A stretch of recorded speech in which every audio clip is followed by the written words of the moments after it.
Bruce Willis's name belongs on any list of the greatest action stars of all time. He's been a layered cop in Moonlighting, a one-man army in Die Hard, and so much more. But sadly, aphasia, a brain condition that affects speech, forced him to step away from acting. But it was only the beginning. Keep watching as Bruce Willis's daughter reveals his new cruel diagnosis. His humble beginnings.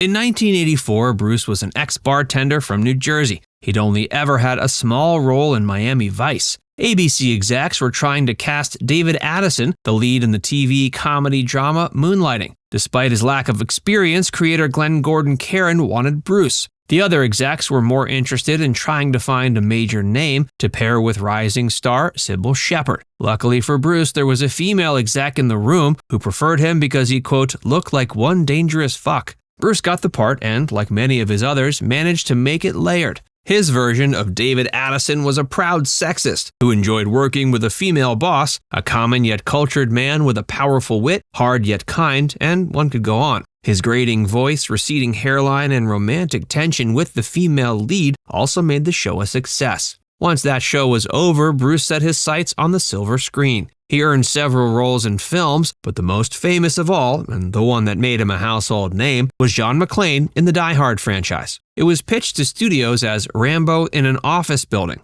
This was during the era of lone, buff action stars, so that sentence was enough to convince them. They started casting it before they'd even found their lead. The part of John McClane was offered to several action stars like Sylvester Stallone, Arnold Schwarzenegger, and Mel Gibson, who all turned it down. Bruce was hired for $5 million, which was massive at the time, just to lock in his famous name. It was the film that turned him from a witty TV star to a major, equally quippy action movie staple. He eventually tried to move away from that kind of role until he surprised the world again as Butch Coolidge in Pulp Fiction. He was uncharacteristically quiet, yet intense. He continued to be the strong but silent type in films for most of the rest of his career. His work in The Sixth Sense helped it become one of the top-grossing films of all time. Bruce wanted to sample all sorts of roles, but his indie performances tended to not do as well commercially. He was too subtle in films like Breakfast of Champions, The Siege, and Heart's War. He had lost the manic charisma and energy that he had early in his career. What no one knew at the time was that his health was partially to blame.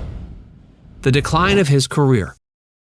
Bruce's decline didn't keep him out of the spotlight or make him stop acting, at least not at first. What it did was reduce the time he spent on set and change the type of roles he took. During one film, Bruce was paid $2 million for 2 days of work. The issue was he seemed unaware of where he was and what he was doing. A body double replaced him for action scenes. Allegedly on March 30th, 2022, Bruce was on the set of Hard Kill and fired a gun with a blank on the wrong cue. No one was injured, but the crew became afraid. Bruce was working on Out of Death in June of 2020. It was one of 22 films he'd done in 4 years, even though they'd mostly been glorified cameos. The producers of the film were asked in a confidential email to cut down Bruce's lines by at least 5 pages, abbreviate his dialogue, and not give him any monologues. One of Bruce's associates even asked him to offer him another film, Wrong Place. He was told the actor was like a whole different person. Jesse V. Johnson directed Bruce in White Elephant, and he would ask why he was there and forget lines. That experience made him want to cut ties with the obviously ailing actor. Everything else he later worked on was limited to 2-day shoots. He was also not supposed to work for more than 8 hours a day, but typically stayed only for 4. Fans were concerned by the type of films he was putting out. They were so terrible that the satirical Razzie Awards, that gave statues to the worst films of each year, took notice. They gave him a special category of his own in 2022.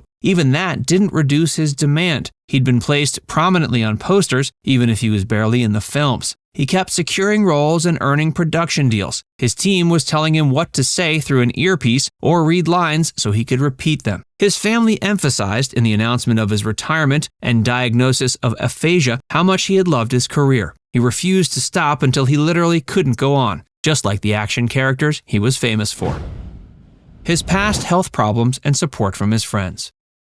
Bruce's close friend Sylvester Stallone was one of the first stars to comment publicly about his general condition. He said in an interview with The Hollywood Reporter that he was going through difficult times and had been sort of incommunicado. Not hearing from his friend was difficult for him. What he may not have realized then was that Bruce was suffering from a psychological condition called aphasia. It made him struggle to speak, remember words, form sentences, and understand speech. It has a variety of causes, including severe head injuries, brain tumors, and progressive neurological conditions such as dementia. Bruce's family first revealed that he had the condition when he was 67 in March of 2022. They also revealed he would retire from acting and step out of the spotlight. Stallone was also one of the first to react to that revelation. He posted several old pictures of them together. "We go back a long way, praying for the best for you and your wonderful family." They really did go back a long way. They were involved in the chain restaurant Planet Hollywood in 1991 and acted in 2 of the Expendables films together. He apologized about commenting once, saying he was glad that Bruce was out of the third. He let the world know it wasn't personal. He also said Bruce always made fantastic films, and when he nails it big time.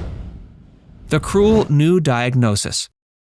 As if the cumulative effects of aphasia weren't enough for Bruce to deal with, the world threw him another curveball a year later. His daughter Rumor Willis recently revealed new information about his health. He'd received a new diagnosis of frontotemporal dementia. The condition causes a general degeneration of the brain's frontal lobe. It refers to a group of disorders that are all characterized by a buildup of brain cells that build up in the temporal lobe. His aphasia may have been the first sign, as it can cause challenges with speech as well as changes in personality and movement. Bruce most likely has a type known as primary progressive aphasia, and because it wasn't caused by a stroke or tumor, it's a neurodegenerative disease that will continue to worsen. It could eventually make him unable to speak at all or remember familiar faces and objects. His daughter calls it a cruel disease. It's rare and makes up only 5 to 10% of all dementia cases. At the same time, it's the most common in those under 65, making up 20% of those cases.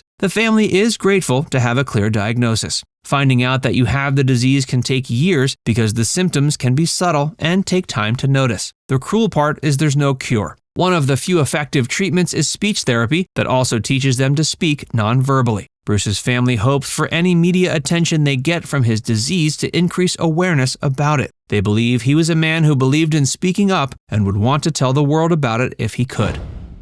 His life today. Staying connected to others and going outside is helpful in cases of frontotemporal dementia. Bruce still appears in public. He goes out with his friends to engage in impromptu jam sessions. He was shown in an Instagram clip playing the harmonica with his wife Emma Hemming Willis and musician and family friend Derek Richard. Music may become Bruce's new way to communicate. It's always been one of his favorite hobbies. He released an album in 1987 called The Return of Bruno. It features him collaborating with other major names like The Temptations and the Pointer Sisters. Its singles include Respect Yourself and Young Blood. He also released an album titled If It Don't Kill You, It Just Makes You Strong in 1989. Now it's time to hear from you. What's your favorite Bruce Willis performance? Let us know in the comments section below.